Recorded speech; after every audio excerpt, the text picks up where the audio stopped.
দুর্বলেরা প্রতিশোধ নেয়, শক্তিশালীরা ক্ষমা করে, আর বুদ্ধিমানেরা এড়িয়ে যায়। যে কাঁদিয়ে মানিয়ে নেয় সে হলো বাবা, যে কাঁদিয়ে নিজেও কেঁদে ফেলে সে হলো মা। পৃথিবীতে সবার ভালোবাসা ফুরিয়ে গেলেও বাবা মায়ের ভালোবাসা কখনো ফুরোবে না। শূন্যের নিচে শূন্য বসালে যেমন যোগফল শূন্য হবে, তেমনি যে আপনার নয় তার জন্য পুরো পৃথিবীর সাথে যুদ্ধ করলেও সে আপনার হবে না। অর্থ মানুষের অবস্থান পরিবর্তন করতে পারলেও স্বভাব বদলাতে পারে না। অবহেলা বোঝার জন্য ভাষার প্রয়োজন হয় না, ব্যবহারই যথেষ্ট। মানুষ শূন্য থেকেই আসে এবং শূন্যে চলে যায়। মিথ্যাবাদীদের আশ্চর্য কিছু গুণ আছে।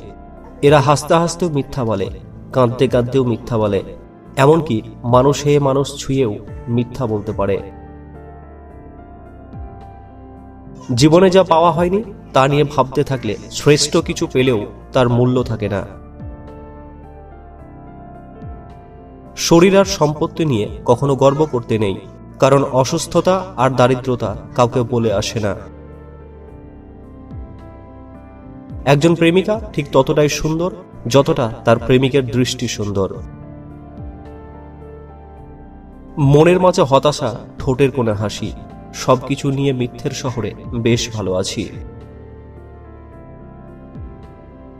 এই জগতে কেউ কারো নয়, কিছুটা মায়া, বাকিটা অভিনয়। আপনি ভালো মানুষ হলেই পুরো জগৎবাসী আপনার সঙ্গে ভালো ব্যবহার করবে এমনটা আশা করা ঠিক নয়। যোগ্যতা বলতে এখন আমরা যা বুঝি, হয় সৌন্দর্য না হয় টাকা। মাঝে মাঝে খারাপ সময় জীবনের সেরা সময়ের পথ তৈরি করে দেয়।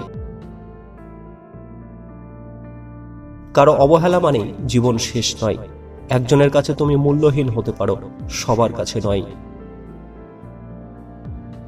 দারিদ্র্যের বিরুদ্ধে লড়াই করুন, দরিদ্রদের সাথে নয়। মৃত্যু তো একদিন নিশ্চিত, তবে মৃত্যুকে কেন ভয়? তাই মৃত্যু হোক একবার, ব্যক্তিত্বের যেন না হয় পরাজয়। কেউ গুরুত্ব না দিলে দুইটি কাজ করুন। এক, মুখের কথার সাথে কাজের মিল রাখুন। দুই, নিজের যা আছে তাই নিয়ে খুশি থাকুন, কারণ যে নিজেকে নিয়ে সুখী থাকতে পারে না তাকে কেউ গুরুত্ব দেয় না।